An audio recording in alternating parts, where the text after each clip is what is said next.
Mentiras en contra de la custodia compartida. Mentira número 10. La custodia compartida generalizada puede dejar a los hijos en manos de maltratadores. Establecer legislativamente la guarda y custodia compartida como modelo preferente no significa su concesión automática, sino que, indudablemente, cada caso debe ser evaluado de forma individualizada y por personal especializado. Lo que resulta a todas luces ilógico, si no existe un interés subyacente, es mantener la preferencia de la custodia monoparental materna, cuando ambos progenitores están capacitados y desean atender al menor. Mediante la grave intoxicación que la ideología de género ha conseguido implantar en la sociedad a través del feminismo, todo hombre que reclame el derecho del hijo en común a seguir teniendo padre y madre en igualdad de condiciones tras un divorcio es un maltratador en potencia, hasta que se demuestre lo contrario. Desde el feminismo se lanzó la campaña "Quien maltrata no cuida", asegurando que si un padre es un maltratador, no es un buen padre. Estos colectivos exigen impedir todo contacto con los hijos de cualquier hombre denunciado por malos tratos, incluso en puntos de encuentro familiar debidamente supervisados. Cualquier persona decente coincide en que un maltratador no es un buen padre, pues no es un buen referente si está educando a sus hijos en un modelo de violencia, de agresión contra la madre y en un modelo negativo para el desarrollo funcional del menor y para su futuro. Un hombre es un maltratador si así lo establece una sentencia condenatoria firme, no simplemente por la palabra de la mujer que lo denuncia. Pero, ¿y qué consideramos maltrato? ¿Y en base a qué se determina que un padre, un hombre, es un maltratador? Ahí estriba la trampa, pues la mayoría de los condenas por malos tratos lo son por malos tratos puntuales, psicológicos, no físicos, desde insultos hasta amenazas o coacciones, incluso con sentencias condenatorias tan aberrantes como condenar a un hombre por salpicar a su pareja con el cabezal de un grifo de ducha en el juzgado de lo penal número 2 de Jaén, condenar a un hombre por tirarse una ventosidad en una discusión de pareja, juzgado de violencia sobre la mujer número 1 de Valencia, o lanzar una barra de pan al suelo, juzgado de lo penal número 1 de Almería. ¿Son maltratadores esos hombres? En virtud de la Ley Integral de Violencia de Género, lo son. ¿Se les debe también impedir todo contacto con sus hijos? Esos hombres tienen antecedentes penales por hechos ridículos que jamás debieron llegar a un juzgado. En opinión del abogado de familia Felipe Fernando Mateo Bueno, no puede ser que una mujer acuda a un juzgado a denunciar que su marido se ha tirado un pedo, y no solo se admite la denuncia, sino que se condena al hombre. En mi opinión, hechos como este ni pueden ni deben desencadenar una respuesta penal. No son en absoluto excepcionales los casos en los que los acusados, aun siendo inocentes y aun probándose la falsedad de la denuncia, acaban siendo condenados a prisión. El mismo abogado, Felipe Fernando Mateo Bueno, relata el siguiente caso. Los disparates judiciales que nos encontramos en nombre de la Ley Orgánica 1/2004 de 28 de diciembre de medidas de protección integral contra la violencia de género no cesan, y algunos de ellos tienen consecuencias irreparables. Se trata de un hombre al que su exmujer y la madre de esta pusieron 2 denuncias falsas. Al ponerlas, el juzgado impuso al hombre la prohibición de acercarse y comunicarse por cualquier medio con su expareja, medida que en el periodo que va desde la interposición de las denuncias y la celebración del juicio quebrantó. Pues bien, al final se ha demostrado que las denuncias eran falsas y este hombre ha sido absuelto. Sin embargo, va a entrar en la cárcel por quebrantar una medida de alejamiento dictada en virtud de una denuncia falsa. Es evidente que se está empleando la Ley Integral de Violencia de Género con un fin muy distinto al de combatir la violencia contra las mujeres. La jueza María Sanauja Bonaventura no duda en sostener esta idea. Las reformas de Código Penal realizadas entre los años 2003 y 2004 han ampliado tanto el tipo penal que actualmente todo puede ser delito en el ámbito familiar. Cualquier modo de actuar sobre la esposa o mujer con quien se tenga o haya tenido una análoga relación de afectividad. Así, causar menoscabo psíquico o una lesión no definidos como delito en el Código Penal, o golpear o maltratar de obra sin causar lesión, o una amenaza o coacción leve como coger de manera brusca de las manos de la pareja el móvil o el libro de familia, o decirle "te vas a enterar", ha conducido a miles de hombres a calabozo y a prisión. Y al tiempo se afirma que los hijos que presencian estas actividades delictivas son víctimas siempre, y de ahí se pretende alcanzar la conclusión de que para evitar que los roles de la violencia se reproduzcan y con el fin de proteger a los hijos, se les debe apartar siempre de sus padres, esos seres violentos y machistas por naturaleza. En el discurso no se explica que de los centenares de miles de denuncias, un porcentaje menor acaba en condena, pero el objetivo de separar a los padres de los hijos se consigue en muchísimas ocasiones. En este sentido, basta analizar los datos del propio Observatorio contra la Violencia de Género y Doméstica para descubrir que el 79,9% de las denuncias no acaba en condena, siendo una proporción desconocida de denuncias falsas. Se oculta también que casi la mitad de las condenas lo son por conformidad. Algunos hombres denunciados aceptan declararse culpables, aunque sean inocentes, pésimamente informados por abogados del turno de oficio, que les recomiendan dejar de reclamar su inocencia y pactar una condena favorable. Ante la perspectiva de verse condenados de antemano, no son pocos los hombres que acaban aceptando una condena por un delito que no han cometido, cerrándose sin saberlo cualquier opción a solicitar una cuestión compartida.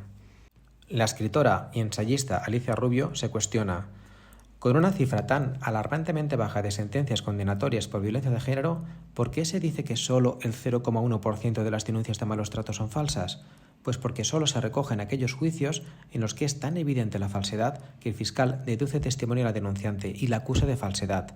En el lenguaje jurídico son las únicas consideradas como falsas. Ni siquiera añaden el porcentaje de hombres absueltos que denuncian de falsedad a sus esposas acusadoras y que rondan el 2%. Todo lo demás no se considera denuncia falsa, aunque es evidente que no es verdadera y que ha malversado los fondos públicos en un proceso judicial innecesario. La violencia de género se trata de un vergonzoso negocio multimillonario que algunos expertos han venido a llamar la industria del maltrato. El periodista intelectual Arcadia Espada, en un artículo de opinión titulado El negocio del sexo, publicado en el periódico El Mundo, el 12 de noviembre de 2015, lo resumía así. El crimen de pareja no es un crimen político que implique organizaciones y colectivos, ni es un crimen de sexos, es un crimen de individuos, cuyo tratamiento y persecución ha de corresponder a sus características. La desvergonzada instrumentalización de estos crímenes que hacen las mujeres de izquierdas solo tiene como objetivo identificarlos con las prácticas, o al menos con la ideología de los hombres de derechas. Es decir, y dicho con toda la brutalidad que merecen, su única intención real es la de hacer negocio con el crimen. La dictadura de género redobla sus esfuerzos para presentar ante la opinión pública a los hombres como bestias salvajes que solo piden cuidar a los menores tras un divorcio por motivos espurios. Así tenemos que tanto la Asociación de Mujeres Juristas TEMIS como la Asociación de Mujeres Juezas o la Unión Progresista de Fiscales instan a aplicar perspectiva de género en la justicia, es decir, dejar a un lado los principios democráticos de un Estado de Derecho y las garantías procesales contempladas en nuestra normativa y resolver no en función de la legislación, sino en base a los órganos sexuales de los litigantes. Ello viene a significar conceder presunción de veracidad a la mujer siempre y partir de la premisa ideológica de la maldad y violencia intrínsecas del hombre. Incluso la Asociación de Jueces y Juezas para la Democracia llegó a lamentar en un comunicado que respetar los principios constitucionales limitase la aplicación de la perspectiva de género en la justicia. Textualmente, en la nota de prensa afirmaban que los principios de verdad, neutralidad, objetividad e imparcialidad son lógicas que parecen impedir la aplicación de medidas específicas donde existe una manifiesta desigualdad de poder, como es la relación de pareja heterosexual. Sobre esto tenemos ejemplos paradigmáticos en el ámbito de la violencia de pareja, cuando desde la objetividad y la neutralidad y sin introducir la perspectiva de género se ha interpretado que cabe poner en duda la verosimilitud de la víctima. Es decir, que para una de las 4 principales asociaciones de la judicatura, la versión de la mujer que se declare víctima de violencia de género no debe ponerse en duda jamás y debe aceptarse como veraz siempre. Sin embargo, el comunicado es aún más repugnante cuando pide que no se penalicen las conductas agresivas de la mujer hacia el hombre en la violencia de pareja. El comunicado indica así: pero el principal factor de criminalización de hombres y mujeres, y esto es importante tenerlo en cuenta, es el amplísimo concepto penal de violencia. Cualquier manifestación agresiva dentro del ámbito de pareja se considera delito y por tanto punible, desde el empujón en una pelea entre hermanos, el azote a un niño, pasando por la amenaza leve en una discusión de una pareja joven. Justo es reconocer que todos esos comportamientos son reprochables y que no tienen cabida en una relación igualitaria basada en el respeto mutuo, pero no todo es maltrato. Por otra parte, la consideración de que cualquier comportamiento agresivo puede ser merecedor de una sanción penal perjudica a las mujeres, en el sentido de que el umbral de esa agresividad es mucho más bajo para ellas. En realidad, cualquier transgresión de los mandatos de género, la mujer es dulce y no exterioriza su ira o enfado, es cuidadora del bienestar de los demás, se percibe socialmente como un comportamiento desviado. Cuando una mujer no trata bien a las personas de su familia, no es una buena mujer, sino que maltrata. Y eso, sometido al burdo filtro del derecho penal, puede dar lugar a preocupantes excesos. Desde la asociación instaban que emprender un proceso de reflexión e investigación en profundidad del problema de las imputaciones contra las mujeres en el contexto de un conflicto de pareja o de violencia de género, con el objetivo de evitar su doble victimización y de frenar posibles usos perniciosos del sistema penal por parte de hombres maltratadores. Es decir, Para la Asociación de Jueces y Juezas para la Democracia, que en un juzgado se cuestiona la denuncia interpuesta por una mujer contra un hombre supone maltrato institucional hacia la mujer, que la victimiza doblemente por cuestionar su acusación, y puede permitir que hombres maltratadores queden impunes. Además, en el caso de agresiones o amenazas recíprocas, mutuas, piden que se contextualice el papel de la mujer en la agresión. Sin embargo, esta misma asociación ni se plantea remotamente la posibilidad de que existan denuncias falsas de malos tratos, ni que hombres maltratados, falsamente acusados, puedan ser doblemente victimizados, al otorgar de forma automática presunción de veracidad a la mujer. La criminalización del hombre en el ámbito legal ha crecido exponencialmente en los últimos años y es una constante en los partidos políticos. La falta de ética en la política permitió el 27 de abril del año 2018 a los grupos parlamentarios PSOE y Unidos Podemos presentar en el Congreso de los Diputados una ponencia sobre custodia compartida como forma de violencia hacia la mujer, en la que afirmaban que considerar como normal o deseable y dictar sentencias de forma preferente con este régimen de guardia y custodia es una irresponsabilidad en un país en el que muchas separaciones ocultan situaciones de violencia machista que no se denuncian como tales, lo que pone en riesgo tanto a las madres como especialmente a los hijos e hijas, reconocidos como víctimas de la violencia de género en nuestro ordenamiento jurídico, y cuyo interés superior y bienestar se pondrían en peligro. Es evidente que cualquier manifestación de violencia es execrable, sea cual sea la razón que pretenda justificarla. Pero cuando se trata de violencia que afecta a niños y jóvenes, es todavía mucho más preocupante el sesgo sexista que adoptan las administraciones públicas. Desde los poderes públicos, partidos políticos y asociaciones se inculca la idea de un padre agresivo y violento, al mismo tiempo que se traslada la visión de una madre protectora que salvaguarda a los hijos de un maltratador. Se consigue así trasladar al subconsciente colectivo que solo la madre es capaz de proteger a los hijos, pues solo ella los quiere. Estos carteles publicitarios presentes en televisión, prensa, marquesinas y otros espacios consiguen que los menores acaben temiendo a sus propios padres. En vez de condenar todo tipo de violencia, proteger y amparar a todas las víctimas independientemente de sus órganos sexuales, se publicitan las víctimas de un sexo a la vez que se silencian las de otro. Es una estrategia deliberada de la ideología de género. La posición de los colectivos feministas y de ciertos partidos políticos, autoproclamados defensores de la igualdad, además de atentar contra el derecho humano de todo menor a seguir teniendo padre y madre en igualdad de condiciones, prueba una posición ideológica alejada de todo rigor. Son los menores privados de la figura paterna los que científicamente tienen un riesgo elevado de maltrato físico y abuso sexual, siendo la custodia compartida un factor protector contra ellos.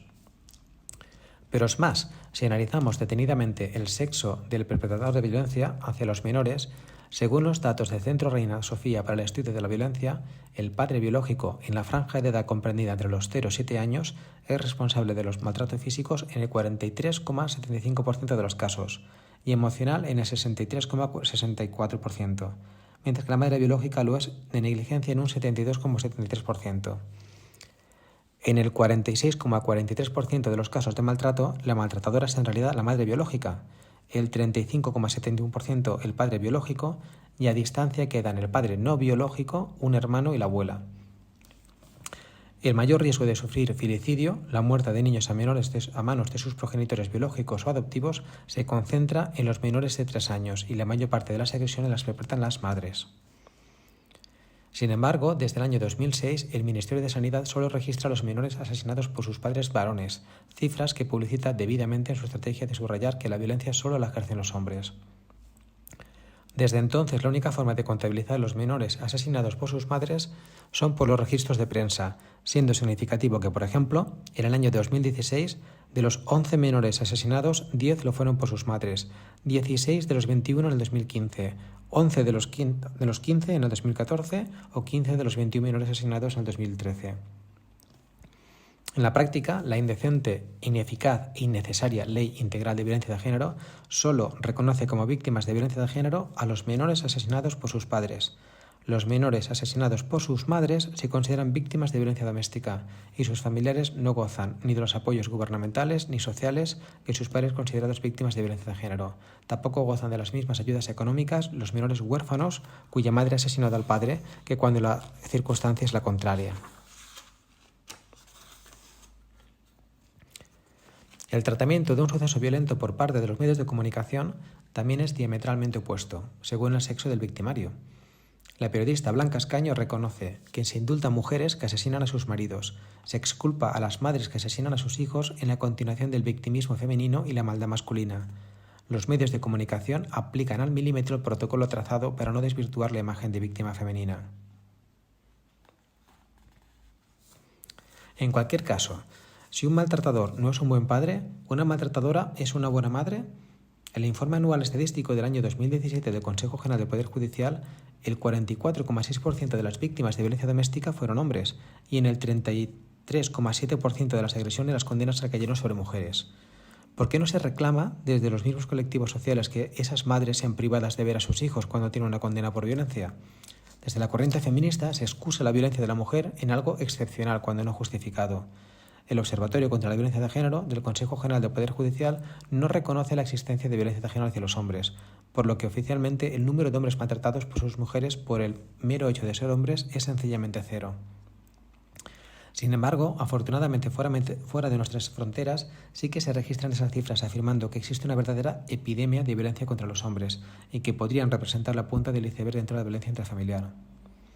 Los estudios demuestran que 1 de cada 3 víctimas de violencia doméstica es hombre y que hasta un 15% de los hombres comprendidos en la franja etaria entre los 16 a los 59 años han sufrido alguna clase de violencia doméstica en su vida. Algunos investigadores, como la doctora Jessica McCarrick, de la Universidad de Tennessee, estiman que en el Reino Unido hay unos 700.000 hombres víctimas de violencia doméstica al año.